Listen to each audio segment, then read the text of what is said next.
So you're telling me that the CEO of OpenAI, Sam Altman, has reportedly put himself on a list to live forever.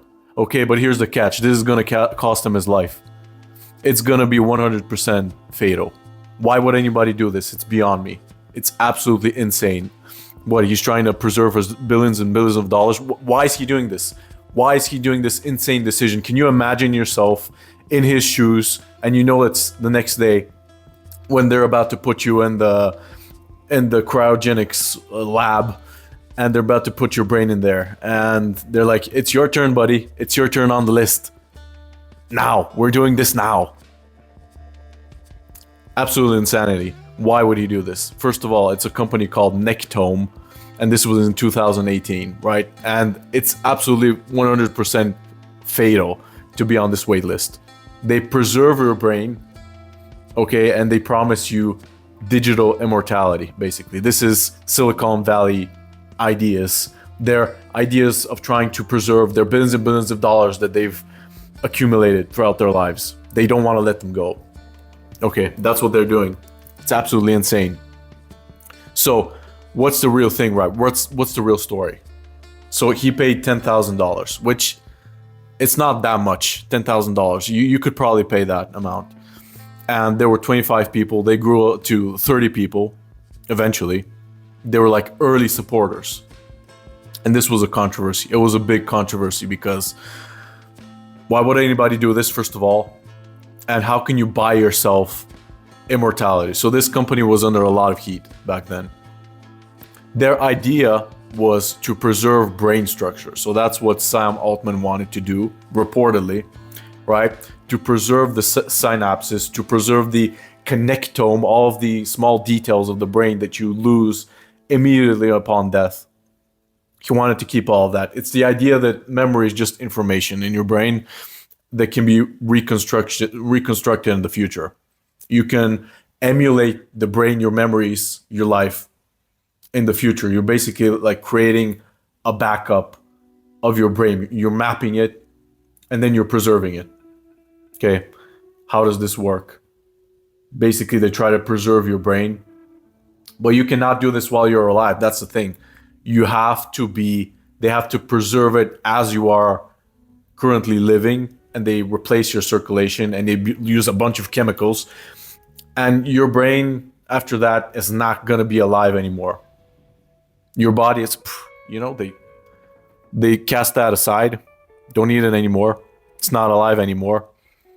And they keep the structure of your brain. They keep it alive, basically indefinitely. How do they do this? They use aldehyde stabilized cryopreservation. So they're kind of freezing it, but not really. They're not really freezing your brain. They're preserving it cryogenically. Okay, they're using vitrification, vitrifixation. They're chemically fixating it, and then they're putting it in low temperature storage afterwards. So, right, using cold to preserve your brain, that's not a huge revolutionary idea.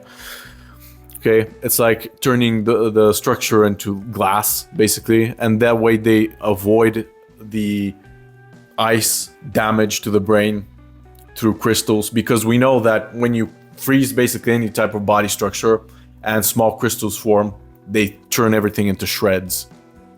And that tissue is no longer, you can never have any hope of reanimating it because it's just destroyed. Okay, that's the whole idea behind, well, some of the idea behind cryogenics. They use a bunch of stuff, right? Aldehydes, cryoprotectants, basically to preserve the brain from having said damage. They preserve the connectomics, the neural mapping, all the small microscopic details, so they're not lost. But they have to do this when the brain is as fresh and as young as possible. And they can't do that if the person just loses their life normally. They have to do that while the person is alive. Okay? So they preserve it in minutes after, post-mortem. So they avoid all that degradation. They avoid the synapses decaying. They avoid the information of the brain being lost. It's much better to have this tissue immediately And you have to basically do it while the person's alive. That's why it's 100% fatal. There's nothing else that you can do about it, because timing is so important. Basically, every small nanosecond after the person is no longer alive destroys the brain. It's such a delicate structure. That's why they're doing this project, this type of experiment. Okay. It's not exactly freezing. You're not exactly just freezing the brain. You are fixating it chemically. You're making it so that it can't decay. Then you preserve it in cold temperature. So it's not just cryonics. You're basically just preserving the structure of the brain, you know? You're not keeping it alive. It's not alive anymore. It's not functional. And then you're hoping that one day something happens, that you can have some type of technology. You don't upload it to AI. You don't do anything useful with it right now. You're banking on, Sam Altman is banking on the future, that you can basically go back and restore that brain, that they'll have the technology in 400 years. Are you certain about that? Right? It's not proven. You can't upload it anywhere. It's not a way to become resurrected. It's one of those things where it's massive risk versus reward. What's the risk? Well, you lose your life while doing this, first of all. And the company is basically saying that they're not doing this anymore, but you don't really know. Okay, it's just a media stunt to walk away from that type of image, so there's no controversy, but we don't really know. We don't know if that list really exists anymore, and they're just having this promise of immortality without really delivering on it as of now. Okay, do they really transplant it? What's the plan? No, there's nothing like that. There's no swapping the brain from one body to another. There is no real plan here. Okay, it's just preserving the brain, because that's the best odds. Sometimes you just have the best. You just do whatever you have right now. If you're a billionaire, if you're a tech billionaire, you just do whatever you can do. And that's the risk versus reward. Insane risk, not much promise of a reward, but if it works, you could end up one day in some type of episode of 2060 or 2000s. You know, you can wake up in the 24th century.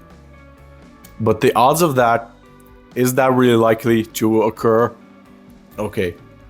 First of all, we don't know if he's even on the list anymore.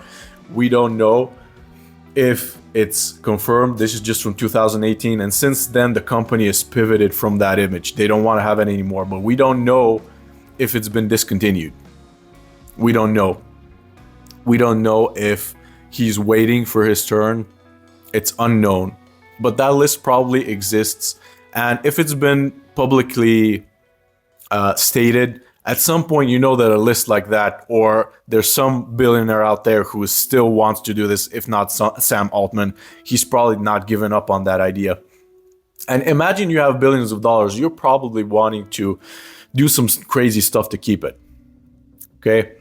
But you just can't do that, right? What do? Do you put the money in the trust and you hope that the people that you have entrusted with it are not going to acquire any of your resources, that they're going to remain respectful no matter who you are? If you're the richest man in the world, is that going to be respected after your brain is in a jar somewhere? You know, that's the question, you know. A lot of guys, a lot of people in the world, like Brian Johnson, are trying to preserve their bodies, and this is basically what this company is now trying to do, and pivot away from that image. Okay, they are just a longevity company. They claim they're working on anti-aging science, reprogramming the cells of the body, and they're trying to be very respectable. Okay, unlike that stunt from back in 2018. Okay, Sam Altman backs this. The idea that you can basically increase your lifespan by 10 years, and that's a realistic goal for them, and that's what they're aiming for today, nowadays. They're trying to reverse age-related diseases, dementia, stuff like that. Okay, reprogram the cells, autophagy, where the body is basically eating the cells that it doesn't need. They're working on regenerating the body through medicine. Okay, stuff like that.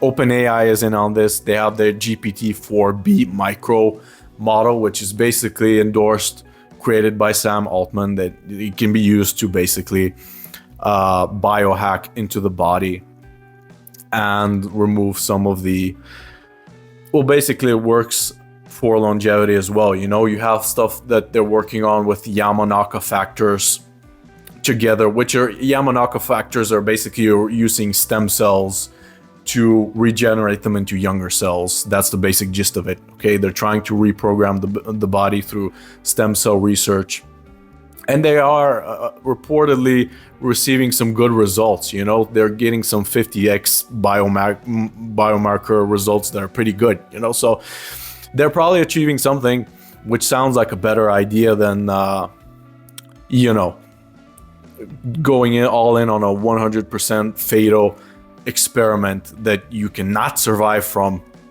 with basically zero reward. You know, but that's still probably, it probably does exist. You know, we don't really know. Okay, but it is this obsession of successful people to live forever and to take their riches with them into the afterlife and never part ways with it. Is that really so realistic, or does life have a way of humbling all of us? You know, and is it really that smart to treat the body as just hardware? It's just a machine. You know, your mind is just information, is just data, like a computer. No soul, nothing there behind it. You know, it's just the fear of perishing that rich people have, the elite. You tell me what you think. You know, maybe you think that there is a soul, or there's something more to this, or that it's not just data, it's not just a machine, and this is a very simplistic way of looking at the body and looking at the brain. You know, you tell me what you think, but this is all just reportedly, since then, it's all been scrubbed. So that's just, you know, a warning that it might not be still be going on, but most of it is speculation, and there is secrecy surrounding all of this from the media. And yeah, that's basically the gist of it. That's what he's doing. Let me know what you think in the comments below. And it's not clear whether the brain is going to be uploaded, revived. There's no clear public information about that. But let me know about what you think about Sam Altman's crazy plan and list that he was at one point a part of. Thanks for watching.